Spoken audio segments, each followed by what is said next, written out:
La Biblia es, sin discusión, uno de los textos más influyentes en la historia de la humanidad. Ningún otro libro ha moldeado de manera tan profunda la moral, la política, la cultura y la visión del mundo de tantas generaciones durante tanto tiempo. Para millones de personas, la Biblia es un texto sagrado, una fuente espiritual, una guía ética y un puente hacia lo divino. Pero al mismo tiempo la Biblia ha sido algo más. Ha sido un instrumento de poder. En este episodio de El abismo de la verdad, no vamos a cuestionar la fe personal, ni a negar el valor espiritual que este texto tiene para quienes creen en él. Ese no es el propósito. Aquí vamos a analizar algo distinto y mucho más incómodo. ¿Cómo? Durante la Edad Media, la Biblia fue utilizada por la Iglesia como una herramienta de control social, político y psicológico. No se trata de decir que la Biblia es falsa, sino de comprender cómo su administración y su interpretación fueron cuidadosamente controladas para sostener un sistema de dominación. Para entender esto debemos abandonar por un momento nuestra mirada moderna. Hoy vivimos en un mundo donde el acceso a la información es inmediato. Podemos leer múltiples traducciones, comparar interpretaciones, cuestionar autoridades y formar opiniones propias. Pero durante la Edad Media, la realidad era radicalmente distinta. La mayoría de la población era analfabeta. El conocimiento estaba concentrado en monasterios, catedrales y centros eclesiásticos. Los libros eran objetos raros, costosos y prácticamente inaccesibles para el pueblo. En ese contexto, quien controlaba los textos, controlaba la verdad, y ningún texto era más importante que la Biblia. La Iglesia medieval no era solamente una institución religiosa, era la principal estructura de poder de Europa. Influyó en reyes, legitimó coronas, dictó normas morales, reguló la vida cotidiana y definió qué era aceptable pensar y qué no. La Biblia se convirtió en el pilar simbólico que sostenía todo ese sistema, no como un libro abierto al debate, sino como una verdad cerrada, absoluta y administrada. El creyente no accedía al texto, accedía a la interpretación oficial del texto. Y esa diferencia es fundamental, porque cuando una persona no puede leer por sí misma, depende completamente del intérprete. La fe deja de ser una experiencia interior y se convierte en una obediencia externa. Durante siglos, la Biblia estuvo escrita y leída exclusivamente en latín, un idioma que el pueblo no entendía. Esto no era un accidente ni una simple limitación técnica, fue una decisión estructural. El latín funcionó como una barrera entre el texto y la gente. La palabra de Dios era pronunciada desde el púlpito, pero no podía ser verificada. El creyente debía aceptar lo que se le decía, no porque lo comprendiera, sino porque provenía de una autoridad considerada sagrada. Así se creó una relación profundamente asimétrica. Dios hablaba a través de la Iglesia, y la Iglesia hablaba al pueblo. No había espacio para la interpretación personal. En este contexto, la Biblia dejó de ser solo un texto espiritual y se convirtió en una herramienta psicológica. A través de lecturas selectivas, sermones y representaciones visuales, se construyó una visión del mundo basada en el miedo, la culpa y la obediencia. Se enfatizaban constantemente el pecado, el castigo eterno, el infierno y la necesidad de someterse a la autoridad espiritual para obtener salvación. El mensaje central de amor, compasión y transformación interior quedaba muchas veces relegado frente a una narrativa de control. El sufrimiento se presentaba como virtud, la pobreza como destino divino, la obediencia como el camino a la salvación. Aquí es importante hacer una distinción clave. La Biblia en sí misma es un conjunto de textos diversos, escritos en contextos históricos distintos, con múltiples voces, estilos y mensajes. Pero la Iglesia medieval seleccionó qué partes enfatizar y cómo interpretarlas. Se construyó un relato coherente con el orden social existente, un orden jerárquico donde cada persona tenía un lugar fijo. Reyes gobernaban por voluntad divina, campesinos trabajaban por designio celestial, el clero mediaba entre Dios y los hombres. Cuestionar ese orden no era solo una rebeldía política, era un pecado. La manipulación no siempre fue burda ni evidente, muchas veces fue sutil, progresiva, normalizada. Se repetían ciertos pasajes una y otra vez hasta que se convertían en verdades incuestionables. Se omitían otros que podían fomentar la reflexión crítica o la autonomía espiritual. La Biblia no fue reescrita masivamente,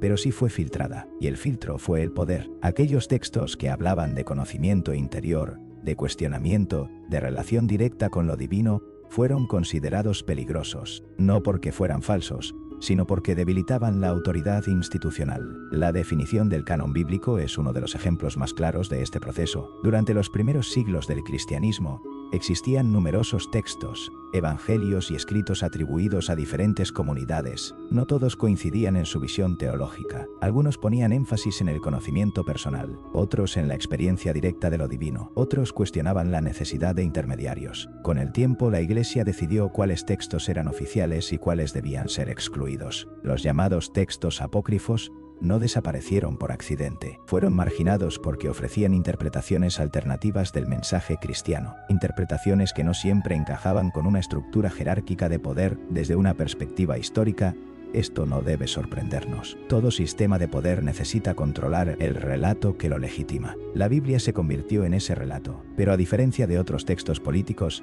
este tenía un valor sagrado. Cuestionarlo era cuestionar a Dios. Y ese fue el movimiento más eficaz de todos: fusionar la institución con lo divino. De esta forma, la obediencia al sistema no era solo una obligación social, sino una necesidad espiritual. El castigo no era solo terrenal, era eterno. Este es el abismo de la verdad al que nos asomamos hoy. No el de la fe, sino el del poder, porque cuando una institución controla el significado de lo sagrado, controla la conciencia. Y cuando controla la conciencia, controla a la sociedad sin necesidad de ejércitos permanentes. La Edad Media fue el escenario perfecto para este tipo de dominación. Un mundo de incertidumbre, enfermedades, guerras y muerte constante. En ese contexto, la promesa de salvación era la mayor fuente de esperanza, y quien administraba esa promesa tenía un poder inmenso. Este episodio no busca destruir creencias, sino comprender mecanismos. No busca decir que todo fue mentira, sino mostrar cómo la verdad puede ser moldeada cuando pasa por manos humanas. Porque entender cómo se utilizó la Biblia en el pasado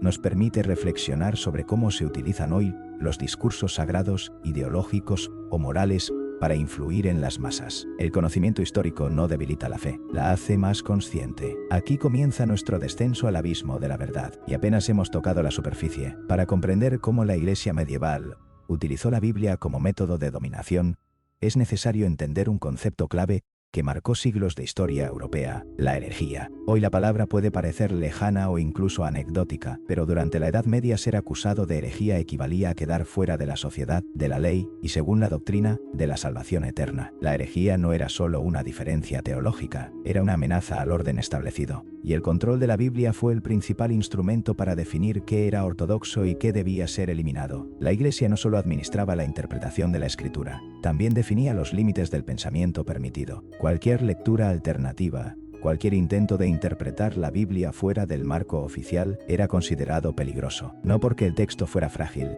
sino porque la autoridad lo era. Cuando una institución basa su poder en la idea de poseer la verdad absoluta, cualquier duda se convierte en una amenaza existencial. Durante siglos, el acceso directo a la Biblia estuvo estrictamente prohibido para el pueblo, no solo por el analfabetismo generalizado, sino por decisiones explícitas. Traducir la Biblia a lenguas vernáculas fue considerado un acto subversivo. La lógica era clara: permitir que las personas leyeran el texto por sí mismas podía generar interpretaciones no controladas, y una interpretación no controlada podía derivar en cuestionamientos. El miedo no era a la Biblia, sino a la libertad de pensamiento que podía surgir de ella. La censura no se aplicaba únicamente a los textos bíblicos, abarcaba cualquier obra que pudiera fomentar una lectura crítica de la fe. Libros, comentarios, traducciones y reflexiones teológicas eran vigilados, prohibidos o destruidos. El conocimiento se convertía en un territorio vigilado. El mensaje era claro: la verdad no se busca, se recibe, y se recibe de una autoridad que afirma hablar en nombre de Dios. Aquí entra en juego un mecanismo psicológico fundamental: el miedo a equivocarse, el miedo a condenarse, el miedo al castigo eterno. La Iglesia medieval comprendió muy bien que el miedo es una de las formas más eficaces de control, no un miedo puntual, sino un miedo constante, interiorizado, que acompaña al individuo incluso cuando está solo. La Biblia, interpretada selectivamente, se convirtió en el fundamento de ese miedo. Pasajes sobre el juicio, el castigo, el infierno y la obediencia eran enfatizados una y otra vez en sermones y rituales. La herejía, entonces, no era simplemente una opinión diferente, era una transgresión moral y espiritual. El hereje no solo estaba equivocado, estaba poseído por el error, y el error no provenía de la ignorancia, sino del mal. Así se deshumanizaba al disidente. No era un pensador alternativo, era una amenaza demoníaca. Esta lógica permitió justificar persecuciones, torturas y ejecuciones con una sorprendente tranquilidad moral. La Inquisición es el ejemplo más conocido de este sistema, pero no el único. Antes de que existieran tribunales formales, ya se practicaba una vigilancia constante sobre la fe. Vecinos denunciaban a vecinos, familias eran divididas, el pensamiento íntimo dejaba de ser privado, la interpretación personal de la Biblia podía convertirse en una sentencia de muerte, no por lo que decía el texto, sino por cómo se atrevía a entenderlo el lector. Paradójicamente, muchos de los llamados herejes no rechazaban la Biblia, todo lo contrario, la estudiaban con profundidad, la tomaban en serio. Precisamente por eso resultaban peligrosos, porque al leerla directamente sin filtros institucionales, encontraban mensajes que no siempre coincidían con el discurso oficial. Algunos hablaban de igualdad espiritual, otros cuestionaban la riqueza del clero, otros rechazaban la idea de intermediarios entre Dios y el ser humano. Todas estas ideas podían encontrarse en la Biblia, pero no convenían al sistema. Movimientos como los valdenses, los cátaros o más tarde los precursores de la Reforma protestante surgieron de esta tensión. Personas que querían volver al texto, a una fe más simple, más directa, menos jerárquica. Pero para la Iglesia medieval esto era inaceptable, no porque la fe estuviera en peligro, sino porque el control lo estaba. Así, la Biblia pasó de ser un texto espiritual a un campo de batalla ideológico. La censura no siempre fue explícita. A veces se ejercía mediante la educación selectiva. Los sacerdotes eran formados para transmitir una interpretación específica. Se memorizaban lecturas, se repetían fórmulas, se evitaba la reflexión profunda fuera del marco permitido. El pensamiento crítico se asociaba al orgullo, uno de los pecados más condenados. Cuestionar era sinónimo de rebelarse, y rebelarse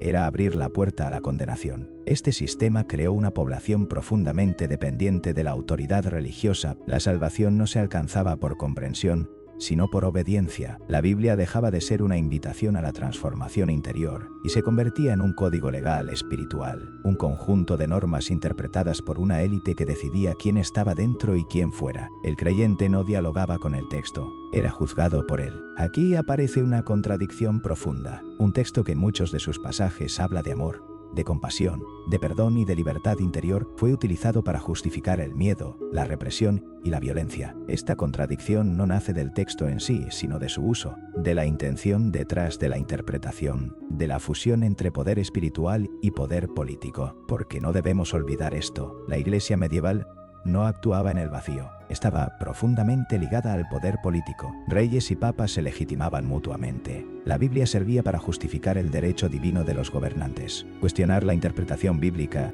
era cuestionar el orden social completo. Por eso la censura era tan feroz. No protegía solo la fe, protegía el sistema. Este bloque nos deja una reflexión inquietante. Cuando el acceso al conocimiento se limita y la interpretación se monopoliza, incluso los textos más profundos pueden convertirse en instrumentos de dominación. La Biblia, en manos de una institución que teme perder control, deja de ser un camino espiritual y se transforma en una herramienta de miedo. Y este miedo no desapareció fácilmente. Sus ecos llegan hasta hoy, en la forma en que muchas personas aún sienten culpa por pensar diferente, en el temor a cuestionar lo sagrado, en la idea de que buscar por uno mismo es peligroso. Comprender este pasado no es un ataque a la fe, es un acto de liberación intelectual, porque solo cuando entendemos cómo se construyó el miedo, podemos empezar a desmantelarlo. Si el control de la Biblia comenzó con la censura y se sostuvo con el miedo, se perfeccionó a través de la traducción. Traducir no es un acto neutral. Cada palabra elegida, cada matiz conservado o eliminado,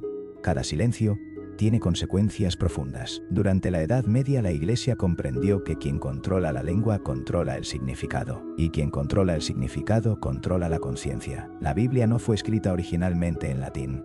Sus textos más antiguos fueron redactados en hebreo, arameo y griego, idiomas cargados de matices culturales, simbólicos y filosóficos. Sin embargo, durante siglos, la versión oficial utilizada por la Iglesia occidental fue la Vulgata latina. Esta traducción, atribuida a Jerónimo, se convirtió en el estándar incuestionable. No solo era una traducción, era la traducción. Cualquier discrepancia con ella era vista con sospecha. El problema no es la existencia de una traducción, sino su sacralización. Cuando una traducción se presenta como intocable, se elimina la posibilidad de revisar, comparar y comprender el texto en su riqueza original. El latín, además, era un idioma que el pueblo no hablaba. Así, la Biblia se transformó en un texto pronunciado, no leído, escuchado, no entendido, y eso otorgaba un poder inmenso a quien la interpretaba en voz alta. Pero incluso dentro del latín, Las decisiones de traducción tuvieron consecuencias ideológicas. Palabras que en los textos originales tenían múltiples significados fueron fijadas en uno solo. Conceptos abiertos se cerraron. Ambigüedades se resolvieron siempre a favor de la autoridad. Por ejemplo, términos relacionados con comunidad, liderazgo o servicio fueron reinterpretados para reforzar jerarquías. Donde el mensaje podía sugerir igualdad espiritual, la traducción enfatizaba obediencia. Un caso especialmente significativo es el uso de palabras relacionadas con el pecado y la culpa. En los textos originales, muchas de estas nociones están ligadas a la idea de error, de desviación del camino, de proceso de aprendizaje. Sin embargo, en la interpretación medieval se cargaron de un peso moral absoluto. El pecado dejó de ser una condición humana para convertirse en una condena constante. Esto generó una psicología de dependencia. El creyente necesitaba permanentemente la mediación de la Iglesia para ser perdonado, guiado y salvado. La traducción también afectó la imagen de Dios. En muchos pasajes, el Dios bíblico aparece como una presencia compleja, a veces cercana, a veces distante, a veces desafiante. Pero la narrativa medieval tendió a enfatizar un Dios juez, vigilante y castigador, no porque el texto lo exigiera, sino porque ese énfasis era funcional al control social. Un Dios que observa todo y castiga todo es el aliado perfecto de una institución que busca obediencia total. Otro aspecto crucial fue la reinterpretación de figuras clave. Jesús, por ejemplo, aparece en los evangelios como un maestro itinerante que cuestiona autoridades, critica a las élites religiosas y se acerca a los marginados. Sin embargo, la Iglesia medieval tendió a presentarlo principalmente como una figura sacrificial cuya muerte legitima el sufrimiento humano. El mensaje implícito era claro. Así como Cristo sufrió obedientemente, el creyente debía aceptar su lugar en el orden social sin rebelarse. Esto no significa que la Iglesia inventara una Biblia falsa, significa que seleccionó énfasis, y los énfasis crean realidades. Un texto tan amplio como la Biblia puede ser leído de muchas maneras. Puede inspirar libertad o sumisión, reflexión o miedo, transformación interior o obediencia externa. La Edad Media optó mayoritariamente por la segunda opción. Las traducciones a lenguas vernáculas fueron vistas como una amenaza precisamente por esto. Cuando la Biblia comenzó a ser traducida al alemán, al inglés, al francés o al castellano, el monopolio interpretativo empezó a resquebrajarse. De repente, las personas podían leer por sí mismas, comparar lo que escuchaban en la iglesia con lo que decía el texto, formular preguntas. Y la pregunta es siempre el inicio de la libertad. No es casual que muchos traductores fueran perseguidos, no por errores lingüísticos, sino por consecuencias políticas. Traducir la Biblia era democratizar la palabra de Dios, y democratizar la palabra de Dios era debilitar la autoridad absoluta de la Iglesia. El texto dejaba de ser un arma en manos de una élite y se convertía en un espejo para la conciencia individual. Desde una perspectiva filosófica, este proceso revela algo profundo. La verdad no solo depende de lo que se dice, sino de cómo se dice y quién lo dice. Cuando una institución controla el lenguaje, controla el marco mental en el que las personas interpretan el mundo. La Biblia, traducida y reinterpretada de manera estratégica, se convirtió en un sistema de significados que reforzaba el orden existente. Este bloque nos obliga a reflexionar sobre el poder de las palabras, no solo en el pasado, sino en el presente. ¿Cuántas veces aceptamos interpretaciones sin cuestionarlas? ¿Cuántas veces confundimos traducción con verdad? ¿Cuántas veces olvidamos que todo texto, incluso el sagrado, pasa por manos humanas? La Edad Media nos deja una lección clara. El control de la palabra es una forma de dominación tan eficaz como la fuerza física. Y cuando esa palabra se presenta como divina, su poder se multiplica. Aquí el abismo se profundiza, porque ya no hablamos solo de censura o miedo. Hablamos de cómo el lenguaje moldea la realidad. Si la censura limitó el acceso a la Biblia y la traducción controló su significado, el miedo selló el dominio. Durante la Edad Media, el concepto del infierno se convirtió en una de las herramientas psicológicas más poderosas jamás utilizadas por una institución. No era solo una idea teológica, era un sistema de disciplina interior, un mecanismo que actuaba incluso cuando no había vigilancia externa. La Biblia, interpretada desde esta lógica, se transformó en un mapa del terror moral. El infierno medieval no era una abstracción, era una realidad vívida, detallada, constantemente recordada. Se predicaba en los sermones, se representaba en frescos, vitrales y esculturas, se narraba en relatos populares y se reforzaba en la liturgia. El creyente no solo sabía que existía el castigo eterno, podía imaginarlo con precisión: fuego, tormento, demonios, gritos interminables. El mensaje era claro y constante: desobedecer no solo tenía consecuencias sociales, tenía consecuencias eternas. La Biblia contiene referencias al juicio, al castigo y a la responsabilidad moral. Eso es innegable, pero el énfasis medieval fue desproporcionado y estratégicamente orientado. Se construyó una teología del miedo. El pecado dejó de ser entendido como una ruptura de la relación con lo divino, para convertirse en una mancha permanente, una deuda imposible de saldar sin la mediación institucional. La culpa se internalizaba. El creyente no necesitaba ser castigado externamente, se castigaba a sí mismo. Este proceso tuvo efectos psicológicos profundos. Generó una conciencia fragmentada, constantemente vigilante, temerosa de pensar, desear o cuestionar. El individuo aprendía a desconfiar de su propia mente. Pensar diferente podía ser una tentación. Dudar podía ser obra del demonio. La autonomía espiritual se presentaba como soberbia. Y la soberbia, según la doctrina, era el peor de los pecados. El infierno funcionaba como una amenaza omnipresente, pero también como una justificación. Justificaba la desigualdad social, justificaba el sufrimiento, justificaba la obediencia ciega. Si el pobre sufría, era voluntad divina. Si el rey gobernaba, era designio celestial. Si el clero acumulaba poder, era para guiar almas. La Biblia, interpretada desde esta lógica, ofrecía un marco moral que convertía el orden social en algo intocable. Un elemento clave fue la asociación entre pecado y cuerpo, especialmente el cuerpo femenino. El deseo, la sexualidad, el placer fueron sistemáticamente vinculados al pecado. Pasajes bíblicos complejos fueron simplificados y utilizados para crear una moral de represión. El cuerpo se convirtió en enemigo del alma, y controlar el cuerpo era una forma eficaz de controlar a la persona entera. La culpa sexual fue una de las herramientas más persistentes de sometimiento psicológico. La confesión obligatoria reforzó este sistema. El creyente debía revelar sus pensamientos más íntimos a un representante de la Iglesia. No solo sus actos, sino sus deseos. La conciencia dejaba de ser privada, se institucionalizaba. El perdón no venía de la reflexión interior ni de la transformación personal, sino de una autoridad externa. La Biblia se utilizaba para legitimar este proceso. El texto sagrado respaldaba la idea de que solo a través de la Iglesia podía alcanzarse la absolución. Desde una perspectiva moderna, este sistema se asemeja a un modelo de control psicológico extremadamente sofisticado. No se imponía solo por la fuerza, se interiorizaba. El creyente vigilaba su propia mente, temía sus propios pensamientos. La Biblia, lejos de ser una fuente de consuelo, se convertía en un espejo que devolvía constantemente la imagen de la culpa.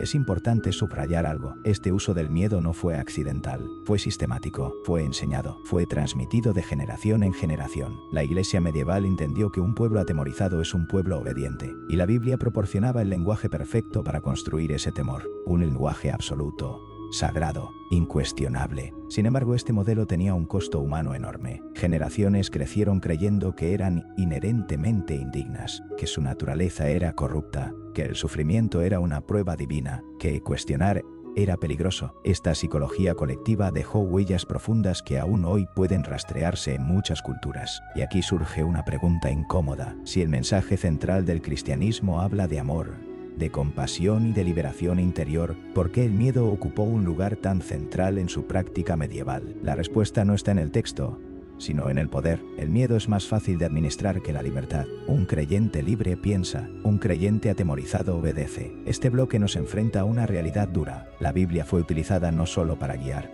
sino para dominar la mente, no solo para inspirar, sino para disciplinar. El infierno no fue solo una doctrina, fue una herramienta psicológica de control masivo. Y sin embargo, incluso dentro de este sistema, siempre hubo grietas, personas que interpretaron el mensaje de otra manera, que vieron en la Biblia una invitación a la libertad interior y no al miedo. Esas grietas son las que exploraremos a continuación. A pesar del férreo control que la Iglesia medieval ejerció sobre la Biblia, la interpretación y la conciencia, nunca logró un dominio absoluto. En los márgenes del sistema, en monasterios apartados, en comunidades perseguidas y en la experiencia interior de individuos anónimos, surgieron lecturas alternativas del mensaje bíblico, no siempre organizadas, no siempre visibles, pero profundamente subversivas. Estas voces no negaban la fe, la vivían de otra manera, y precisamente por eso resultaban peligrosas. Los místicos medievales representan una de las formas más claras de resistencia espiritual, personas que buscaban una relación directa con lo divino,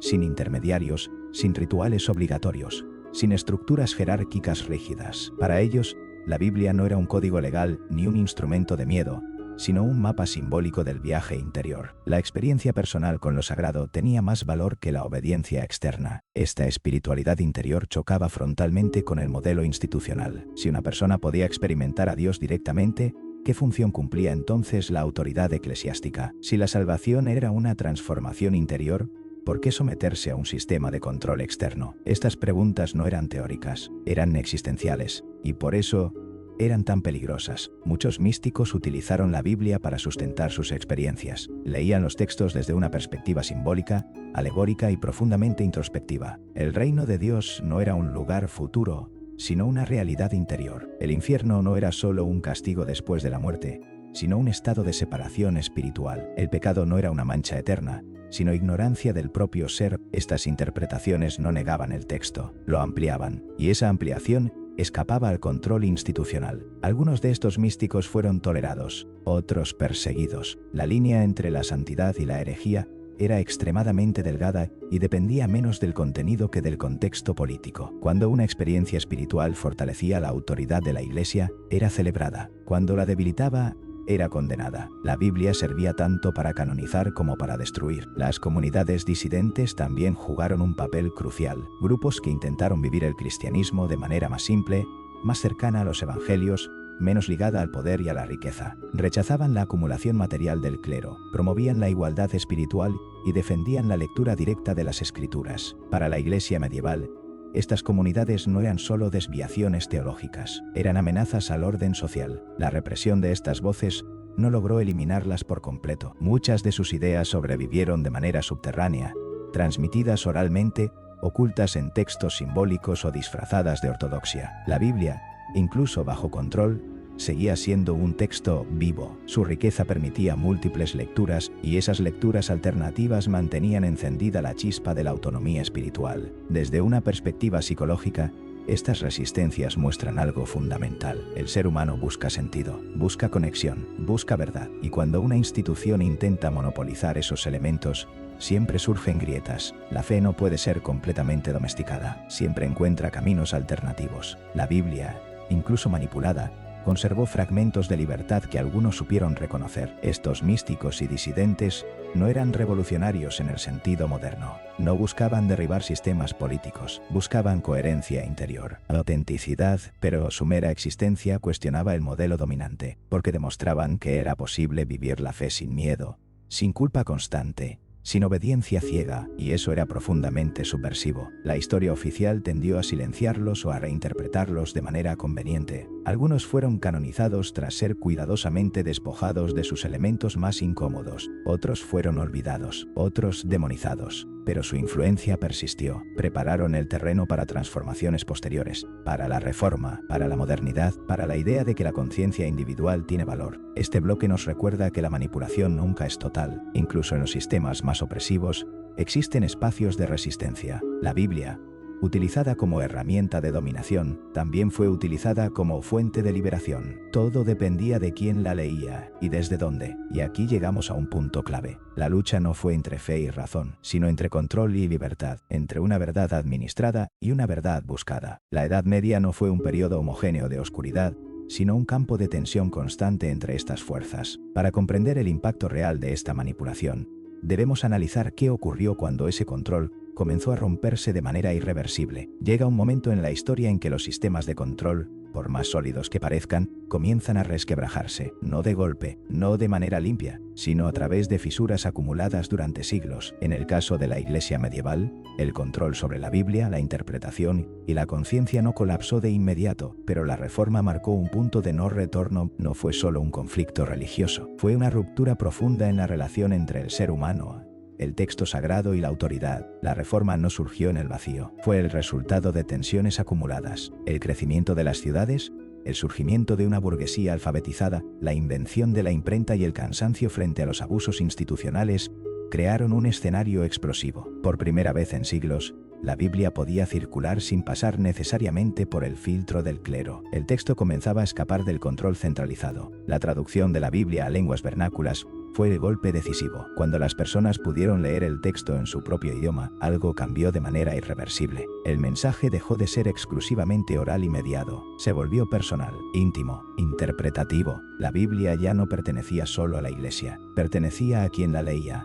y eso alteró el equilibrio de poder. Martín Lutero no pretendía inicialmente destruir la Iglesia, pretendía reformarla, pero al cuestionar la autoridad absoluta de la interpretación oficial, abrió una puerta que ya no pudo cerrarse. Su énfasis en la escritura y la conciencia individual debilitó el monopolio eclesiástico. La idea de que cada creyente podía relacionarse directamente con el texto sagrado era revolucionaria, no porque el texto fuera nuevo, sino porque la relación con él lo era. Sin embargo, es importante no idealizar la reforma. No eliminó la manipulación, la redistribuyó. Nuevas autoridades surgieron, nuevas interpretaciones se consolidaron, nuevos dogmas se impusieron. El control no desapareció, cambió de forma, pero el principio fundamental había sido establecido. El texto podía ser cuestionado, comparado, debatido, y eso ya era suficiente para romper el modelo medieval. Desde una perspectiva psicológica, este cambio fue profundo. El creyente pasó de ser un receptor pasivo a un intérprete activo. La fe dejó de ser solo obediencia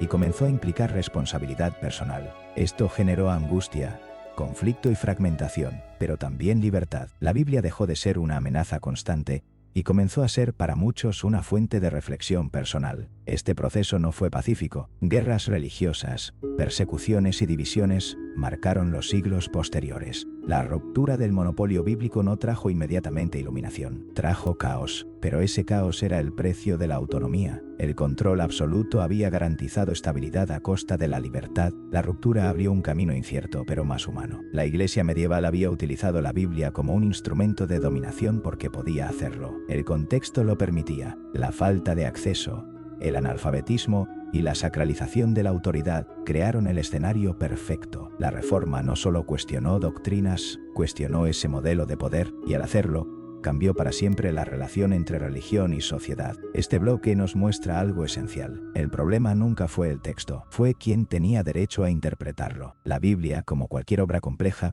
puede ser leída de múltiples maneras. Cuando una sola interpretación se impone como absoluta, la verdad se convierte en dogma. Cuando se permite el diálogo surge el conflicto, pero también la conciencia. A partir de este momento, la Biblia dejó de ser un arma exclusivamente institucional y se convirtió en un campo de debate. Y aunque nuevas formas de manipulación surgieron, el precedente ya estaba establecido. La palabra sagrada no podía volver a ser completamente controlada, pero el legado de la manipulación medieval no desapareció con la Reforma. Sus huellas permanecen en las estructuras religiosas, en las mentalidades, en las culpas heredadas. Para comprender ese legado, debemos mirar hacia el presente. Aunque la Edad Media quedó atrás hace siglos, sus estructuras mentales no desaparecieron con ella. El control de la Biblia como instrumento de dominación dejó huellas profundas que aún hoy influyen en la forma en que muchas personas viven la fe, entienden la autoridad y se relacionan con la verdad. Este legado no siempre es visible, no siempre se presenta como imposición externa. A menudo actúa desde el interior como una voz aprendida que dicta lo que es permitido pensar y sentir. Una de las herencias más persistentes